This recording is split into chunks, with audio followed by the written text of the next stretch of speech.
Welcome to Yesterday's Airlines. In this review, we're going to take a look at the NG models, United Airlines Lockheed Tristar 500, which was released just a month or so ago. It took a while for mine to actually get here thanks to the COVID mess, but it has arrived and it is time to take a look at it. So as per usual, in my reviews, I will score the models out of 30 and they can get 10 for the mold, 10 for the livery rendition and 10 for the printing and quality control. So NG models have a great reputation and their models usually score pretty well. So let's see how this Tristar goes. Okay, so we'll start with the mold. Now Tristar has had a rather torrid time of it in 400 scale over the years. There have been some decent molds made by Gemini and Dragon historically, neither of which have got the usage that they deserved. There have been a load of really ordinary blue box Tristars released, which were producing a dazzling number of varieties, none of which are particularly spectacular, but you know, they're passable. And in recent times, there's been very little until NG have come back on the scene with this Tristar, which has stimulated Gemini and JC Wings also to update their old Tristar molds and kick out some recent examples as well. So the Tristar 500, it's a really interesting aircraft. Obviously Lockheed attempted to cut the length of the standard Tristar to gain some extra range and compete against the DC-10 and 747SP without very much success. United never bought the type. They just acquired theirs from Pan Am when they took over Pan Am's Pacific division. As you can see, looking at the model, it's another really good mold from NG models here. The nose is exceptional, really captures that lovely dolphin shape really nicely. And you know, overall it's a really good looking Tristar. Now obviously the key thing to point out here is that a Tristar 500 is not a Tristar 1 or a Tristar 200. It is substantially different, and not just because it's shorter. And this is one of the things which almost everybody has ignored over the years, and frankly it's pretty awful because it does look very different. So let's just go through the differences here. First off, if you look at the forward fairing here, you can see that on the 500 it is very short and it just curves around the wing root pretty much, whereas if you look at a standard Tristar like this NG release, you can see that the forward fairing is long and travels all the way forward here. So that's difference number one. Difference number two is that the Tristar 500 has a longer wing here in the outboard section. And if you compare that to this Tristar, you can see that it is clearly substantially longer. The next difference between at least the 500 and the earlier Tristars is that it has the frisbee fairing. Quite a lot of long Tristars also have the frisbee fairing, like this TWA example, but nonetheless, it is something which all 500s have. The rear fairing behind the wing here is also a different shape. It's relatively short and stubby, and again, shorter and stubbier than the fairing on the standard length Tristar. So, the two fairings, the wingspan, obviously the length of the fuselage and the frisbee fairing, these are all things which make a Tristar 500 a Tristar 500. And they are all things that are present on this very nice NG models mold.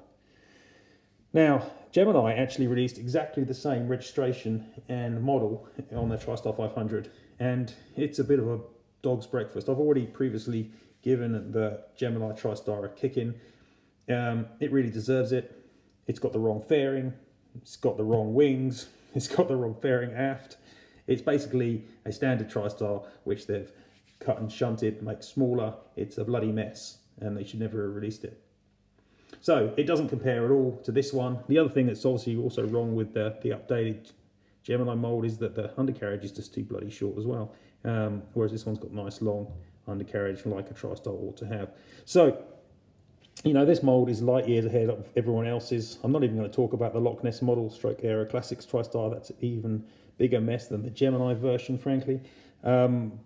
This mould is very good, except that it does share the same failings that the standard length NG Tristars have, and that is the angle here of the engines. It's not quite right. They're either flat or even, you know, moving forward a little bit actually, and it should be going backwards slightly. And, you know, they haven't quite perhaps got the shape of the main gear doors right either. But overall, I think this is a solid 9, and it makes a nice comparison next to the Dragon Wings Tristar, which I have back here, which is a really good mould for its age. Dragon get a lot of flack, undeservedly often, frankly. This is a better Tristar 500 than Gemini have ever produced. It's better than the Loch Ness Tristar 500. It's better than pretty much any of the Tristars that have been made in this scale until this NG model's turned up. Yeah, the nose isn't quite as good, but hey, look, it's got the right fairing. Hey, look, it's got the right fairing here. Hey, look, they've got the right wing length. So, you know, Dragon back in like 1999 were actually doing their job properly, unlike Gemini and Aero Classics in 2019, you know, frankly. So you can't give this mould too much crap. It's a good mould, it's well made, and it's good shape. It's, you know, it's not as good as the NG, but it actually gets the angle of the engines right as well. So arguably, you know, it's quite close and high up there. Certainly, it's a good mould. It's a really nice, older 400 scale model. I really like it, to be honest. It's just that the NG models version, which obviously has aerials, has a better shaped nose, better detailing, is better all round, except at the engines. So this is a 9 out of 10, in my opinion, for the mould. Go on to the livery. This is a classic, you know, everyone loves this scheme. It's the Sawbass Tulip or Rainbow scheme that was introduced in the mid-70s. A really attractive livery, looks great on the Tristar, and NG have done a good rendition of it here, but not a perfect rendition. So colour-wise, it's all looking good. You've got the 3 stripes, the orange, the red, the blue, looking great. Position of the tulip on the tail, excellent. No problems there. Lovely natural metal belly, runs all the way up to the rear exhaust.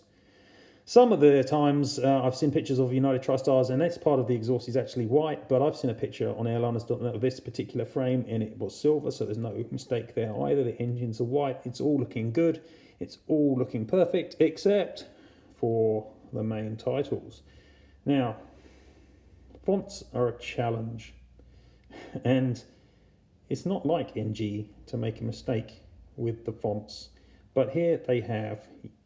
The issues that I have here, it's difficult to see if I try and get this close, is the shape of the letters. It's not that they're the wrong size or they're placed incorrectly, but if I can perhaps just put it down.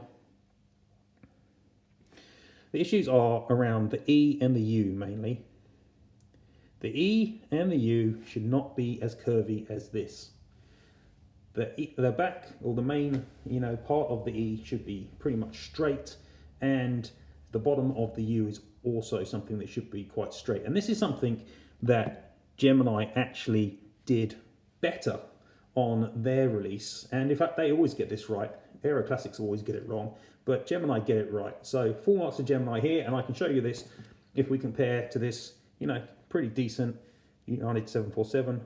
It's not quite the same livery, I admit, but the font didn't change. You can see that the shape of the U has a quite flat bottom, and you can see that the tall part of the E is also quite straight. It only curves at the very top and bottom margins. It does not curve pretty much to the middle as it does here. So yeah, that's wrong. Those 2 letters are wrong. I also think the D's probably a little bit round as well, frankly. So I'm going to knock a point off of that. Let's give this one a 9 out of 10 for the livery. It's a good rendition, but if they were paying closer attention to the font, they would have got that right. So that's a... Okay, printing and quality control. These are 2 areas which NG usually ace. The printing is almost uniformly awesome on NG models releases. You can see the detail here is spectacular. Look at those panel lines on the engines. Look at the nose cone ring. Look at these markings under the fuselage. It is a beautiful, beautiful print job. And nobody prints with this level of detail. Not even JC, who do a very good printing effort, cannot replicate this kind of thing. Look at that printing under the tail there, even on the metal parts. Excellent. Really impressive work and nothing to complain about. Also note that the colour inside the engines is really good. It's not black and it ain't silver, and you can see the fan blades still. That is class.